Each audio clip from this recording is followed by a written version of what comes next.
All right, so I got a package in the mail from Richard, paid subscriber, Richard Coons, and what he did was he thought outside the box. He did a good job. He sent me some of the samples of what he did and asked me to put my spin on them. So what we're going to do is we're going to check his out. Well, we're going to read this letter first. Hey, Eric, here are some of the jigs, 16th ounce, some 8th ounce. They are made with stainless steel wire from Barlow's number 3, split rings, blades, and he sent a couple of the other jigs he tied up. Rick Coons, Des Plaines, Illinois. So let's look at what he did. Like I said, I've said it before on this channel. Think outside the box when you're tying something. Do something, try to find something different, something unique, something you can say, I did that. So let's look at what he did, because these are pretty cool. I like these. Big time thinking outside the box, which is awesome. So he took a normal crappie jig. I'm pretty sure this is an 1/8 ounce jig head. And he put that little blade underneath of them. So when you're casting and retrieving, that little blade spinning. That is awesome. That is pretty cool. That is thinking outside of the box. And this one here is totally done. He did some with some glass beads in them. Check that out. That is pretty cool too. I like that. Very shiny. It's going to get it's an attention getter underneath the water. It's just almost as good as having a spinner on it. I mean, there's something to catch a fish's attention, something different that it don't normally see. He did a good job with that. That is pretty cool. I like that idea. There's another one with the blade, with the beads in it. See how it's got that shine in it? It's going to do the same thing underneath the water. That is so cool. That is a pretty neat jig. And another one with the blade on it. And this one here has got a blade on it, just wrapped up with some Chanel. I think it's pretty cool.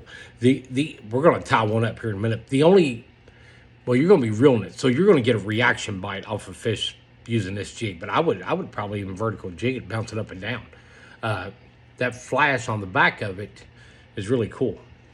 He did a great job. Great job thinking outside the box. That's what I try to teach people. Try to do something a little bit different.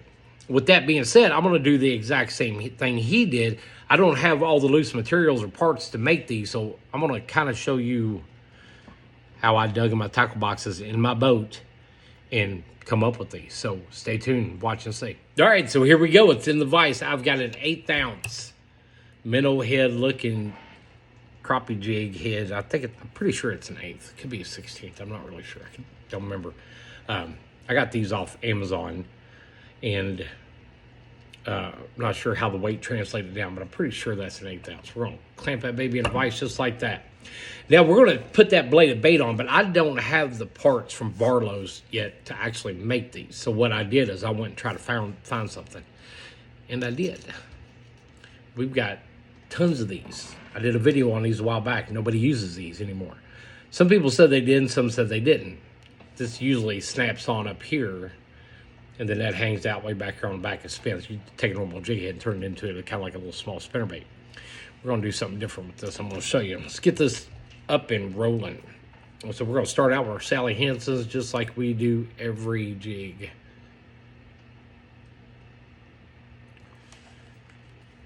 And we're going to tie it up. We're going to start with 210 denier. And we're going to wrap it. And I'm going to show you something here that's I believe will help with this. This is a really cool idea. Rick thought outside the box. Hats off to him. He gets an A+ for the assignment. All right, we're going to build up a little bit of a dam here. So what I'm going to do is I'm going to make the thread a little bit thicker in this spot. So when I tie that blade of bait on, it's also angled down just a little bit. So build it up, build it up, build it up, build it up, build it up. Let's go right there. Let's stop right there and come back up. All right, so our next step is what we're going to do is we're going to, actually, I think I'm going to put on the UV resin. There'll be a link to the UV resin down in the description of the video, what I use, a link to the bottles, all that stuff. We'll put just a little bit of resin right there on that. I gotta hurry up because that light I got up here is gonna cure it if I'm not careful.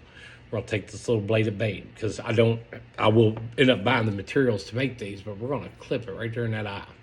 Watch your eyes, that thing's gonna go flying probably. Told you. And we're gonna clip it just one more time. I want a little bit of that hump if I can get it. We're gonna see. I'm not sure I can keep it on there or not. See, I still got just a little bit of that bend. All right, we're gonna turn it this way. That way I got something to help that thread hold that. Then we're gonna make sure we got it in the position we want. I believe we do. Then we're gonna tie it on.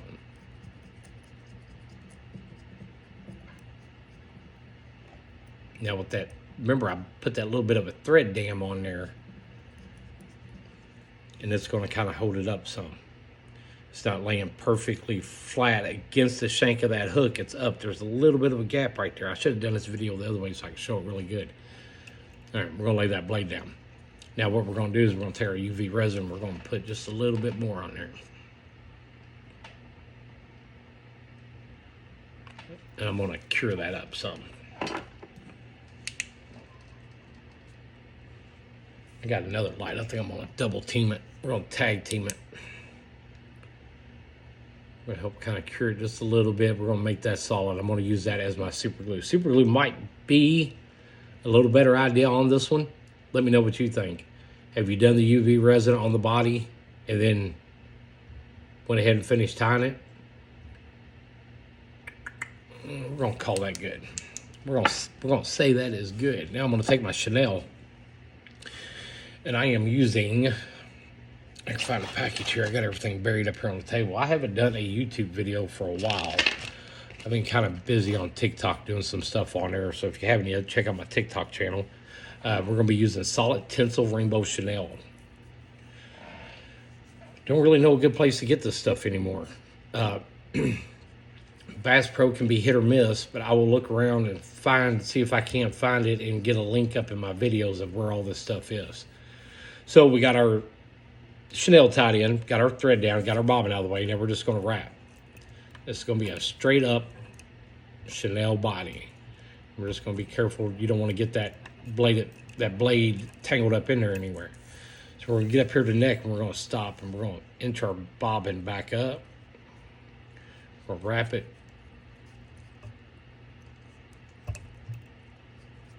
I have to put that in there just a little bit tighter. We're going to go around it one more time. We're going to adjust that vise down just a little bit. And we're going to go ahead and cut our Chanel off. Right there. And let's get our Chanel out of the way. Let's get this back in here a little bit tighter. There we go. All right, so right now, what you see is this with the blade on it. So when you're reeling it in, it's kind of angled down just a little bit. Should stay out of the way. It's going to be for a fast striking fish. You're throwing into a big school of them. That's what you're going to be using this one for. Vertical jigging, I don't know. I haven't tried it yet. I have not put these in the water. I'm really curious to see what they're going to do. We're going to take a silver hackle feather. We're going to get it all jacked up here, and we're going to get it all out of control. And we'll come down here to the end where it's a little bit thicker, and we're going to strip that off. We can get it. It comes off fairly simple if you grab a hold of it. And we're going to cut that off to where we got just a little bit of that stem. Just like that. I'm going to lay that stem right in the base of the neck. Loose wrap, just to make sure we got it. Now I'm going to start pulling a little bit tighter. I'm going to come on this side of it, back on that side of it, back on this side of it, back on that side, till I got that completely covered and out of the way. Rick, you did a good job with this. I'm glad you sent those to me. It was really cool looking. Then we're going to start wrapping this feather around this neck.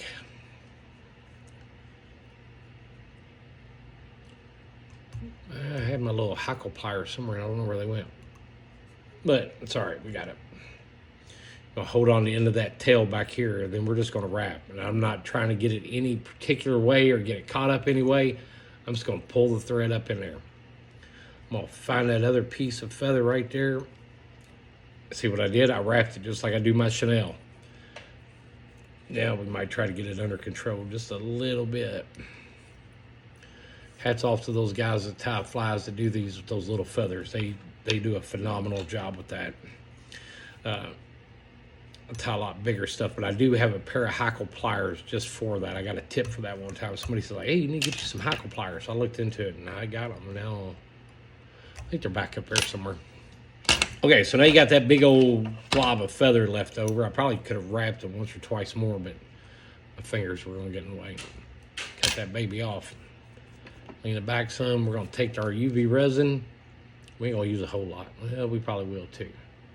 I'm gonna push it right down in there against those threads. Might as well just go over those eyes just for a little safety measure. I didn't put them on, so I don't know how they're gonna stay. Just like that. We might give it a little bit of a haircut too. Let's get some of these, not that it really matters.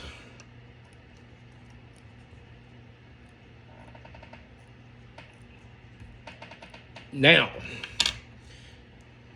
that should spin. That should turn. I see no reason this bait won't work. I think this one's got a lot more power than that one does. Cure it up a little bit. I think that is a cool little bait. I am totally impressed on how that comes out.